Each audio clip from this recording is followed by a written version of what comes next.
tsy manao ambanjavatra amin'ny fampiroboroboana ny tontolo iainana ny ministeran'ny fambolena sy ny fampiroboroboana ny ambanivohitra.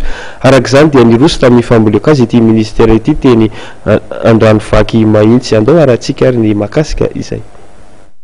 Zanakazo fihinam-bomisa zato nahitana pomaspaiso sy zanakazo akasia mangiom ronjato isa no natsatoka nandritra ny fambolekazo taona 2014 izay nitotsain'ny ministeran'ny fambolena sy ny fampiroboroboana ny ambanivohitra izay tarehan'Andriamatoa Ravato Mangarolan tetsy amin'ny foibe fifa etsy Andranovaky Mahitsy.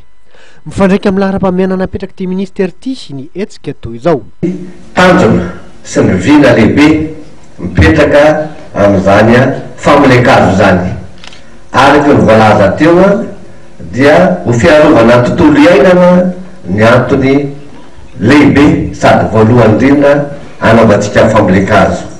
Anatin'ny tsara ny antsika ministera ny fambolena androany satria volana janoary zany dia tena mbola ao anatin'ny orana tanteraka ka inoko fa nasanatry misy azany voatery hososoana dia mino tsapisarazalana fa mikely de kely zany ary mety tsisy mihitsy aza ka isaoraka an'ireo mpikarakara na nome sosokevitra fa hoe androany na defa farapana volana janoary aza dia nofatenitsika hoentina anatanterahana zany adidimasina zany.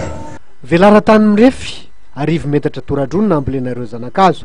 Misy ny fanaraha-maso fikojagojanareo zanakazo vo avy nambolena mba tsy ho verimaina ny ezaka vita. Ny fambolena le zanakazo zany rehefa aorinan'ny fanatsatoana dia mila raha-maso matetitetika izy io zany, mila avaina, mila totofana dia esorina zay adratsy manembatsembana ny faniriny zany mandra-patongany eo amin'ny faniriny zay azo anaty kazo fa tsy ho fatsony zany. Ny service de l'environnement no ny andraikitra ny fanomanana sy fikarakarana ny fambolekazo ary ny fianakaviam-be ny mpiasa ao amin'ny ministeran'ny fambolena sy ny fampiroboroboana ny ambanivohitra kosa no nanantanteraka ny fambolena. Tao anatin'ny firaisan-kina tanteraka no nijoran'izany fambolekazo zany.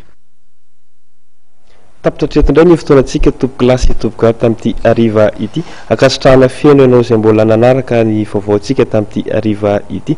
Mame fotoana kosa ny tenako amin'ny herinandro manaraka io amin'ny alatsinainy araka izany. Ny namana anjaka kosa no hiaraka aminao amin'ny rapiso mametraka veloma mandrapitafary tompoko lasy tompoko vavy.